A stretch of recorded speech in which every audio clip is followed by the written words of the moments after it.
This better be right. This better be right. That's good enough.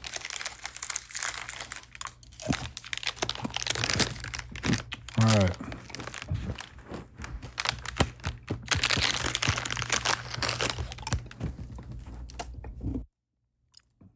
Okay.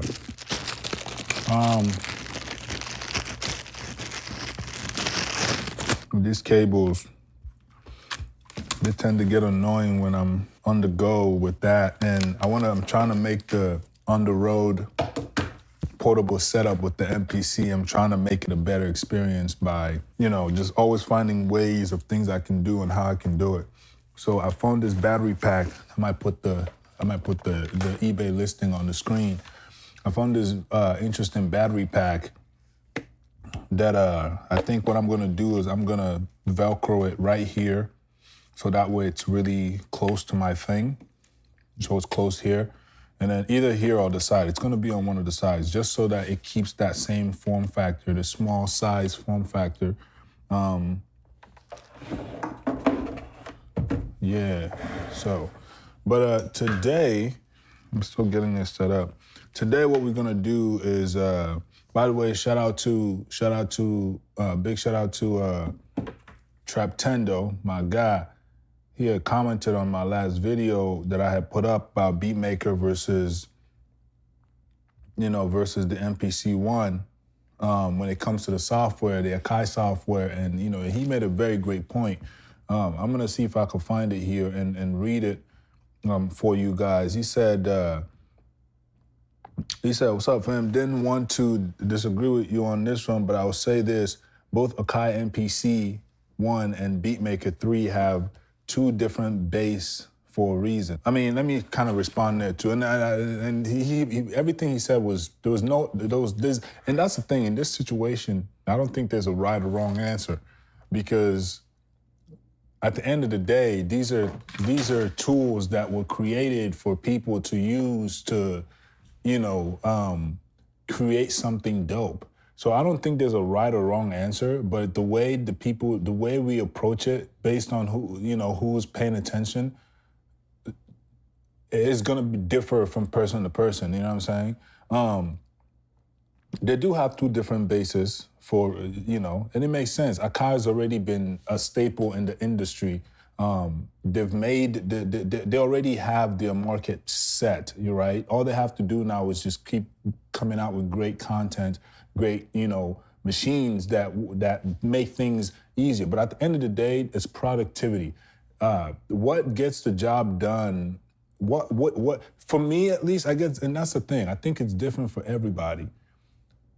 What workflow is the question that you need to ask yourself when you're going out to purchase a software to start out, if you're starting out, because eventually you want to be a jack of slightly all trades. I mean, some people like that term, some people don't. When it comes to producing, it's a good thing if you are a generalist. Let me put it that way. If you are a generalist, I feel like that is a good position to be in, because then you could be in any situation or any environment and be a problem solver. You know what I'm saying? Being able to know. But when you're starting out, I think you just have to answer certain things. What type of producer, what type of beats do you want to produce? Because some softwares are better than others in producing those tracks, They can all do the same thing at the end of the day. Like for example, I use Pro Tools now. I use Presonus Studio One now for majority of my compositions. But it's if I was on Pro Tools, I know how to navigate that as well, for example. So try to learn as many things as you can, and just, I kind of went out a tangent talking there, but basically, to answer your question, or to just add to your statement, they have two different fan bases for a reason, but that doesn't take away from the fact of what I was saying, and the fact that it's easier. I think it's easier to pick up the iPad and just turn on Beatmaker and start making beats if you're trying to utilize plugins. And there's a lot of, it's different. That's what I'm trying to say. It's a whole different infrastructure. One uses VSTs and can sample and do all this extra stuff the other one can't really do it in the same manner. Imagine if our REFX came out with a iPad version of Nexus, for example. That would be crazy. You can't do that right now on the MPC. Mind you, there are workarounds. Yeah, you can definitely do the thing where, the key group thing, okay? You could, the multi-sample thing. So that's pretty dope. You could do stuff like that. You take it, go somewhere, or bring in any keyboard. You could go to guitar. What I plan on doing, I was gonna be doing a series where I go to Guitar Center and I kind of sample whatever instruments they have there and make. But that stuff like that is dope to me because you can now create your own samples from pretty much anything. You know what I'm saying? Almost anything. That feature is really dope. But in my opinion, again, that's something that Beatmaker does so easily. The process of doing it here it's just a little bit of extra steps to do certain things. But it is what it is. It's not that it's good or bad. That's just the way the program is set up. So all I was saying is I think the software needs a little bit. The software needs to be set up in a way where things you can navigate through the screen and the options a little bit easier. But this was my mindset before today, okay? But now after I've been messing with this a lot more, giving it time, not giving up on, just really trying to master this thing. And I must say that, once you actually get the hang of this, navigating through it, it's a wrap. Because making beats is nothing. That's not the problem. You can if you know how to make beats, you can pick up anything and pretty much get going. So it's really about understanding what you want to do. And then from there, you'll be able to make the proper decision. It might make sense to start out with something like the MPC Live. I mean, when you think about an all-in-one standalone production station that is easy to see visually what you're doing while giving you the ability to do all the things that, the boards, while giving you the physical aspect of the of the equation, you golden, bro. Like that's really all you need.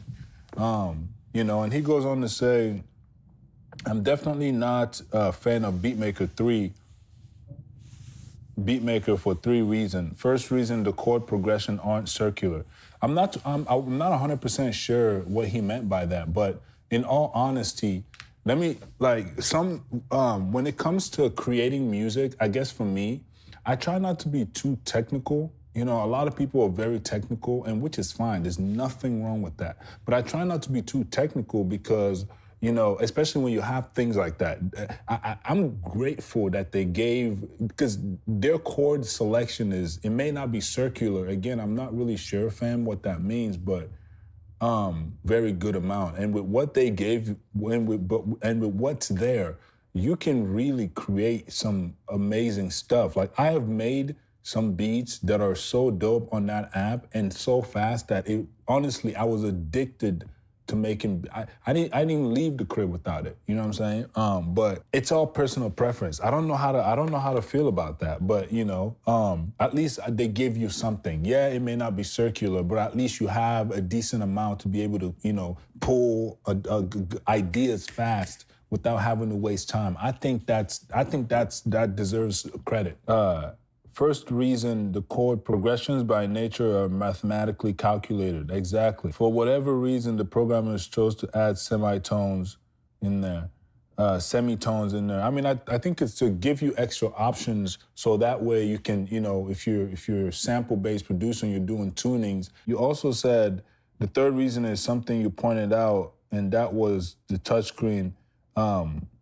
Though the iPad touchscreen is a billion times better gesture-wise, I don't want to touch the screen to make a beat. I feel you. I completely understand that. Not to mention no velocity control. There is velocity control, you just can't do it live while recording, obviously, because you're touching the screen. The screen does not have the ability. It's not, it's not like the... It's it's the screen, so that makes sense. I understand that for sure, which will drive with your driving to buy a MIDI controller, when it's all said and done, you could have bought an MPC after buying an iPad for $300 to $800, an audio interface for $100 to $200, plugins $5 to $50 each. The difficulty of use is user-based, and like with all machines, DAWs, etc., there will be a learning curve. I don't think one's any more difficult than Beatmaker. I honestly think you prefer it, and that's fine. Yeah, well, I respect your opinion, man. That was a great read. I thought he pointed out some good things to consider, but at the same time, I think what I had to say is a little bit true, because not even a little bit, a lot true, because it's just, things are getting fast. The way with how fast everything is progressing, I think if Akai just gave people a visual sequence section, I feel like that would make, at least for me, it would make things easier for me. Let me just speak for myself, because I don't know how you guys feel about it. Drop in the comments down below if you enjoyed the video. This is just a Akai MPC software discussion, or whatever the case may be. Yeah, man, let me know what you guys think. What programs are you guys making beats with? What software are you using? What is currently your favorite software? Drop it in the comments, let me know. I'm always looking to try out new things, because new interfaces, new stuff like that, they kind of spark a brand new idea and into your brain and stuff like that. So, but without further ado, I'm gonna cut this video here. I'm gonna go ahead and start the next video that I was gonna do, which is basically going to be me, trying to see if a USB adapter and all that stuff will work with this MPC, because I saw someone complaining about how they can't use. Just click on the next video, and I'll fill you guys in on the topic of what I am talking about. All right, thank you for watching, man. I'm gonna see y'all soon. Stay safe. Peace.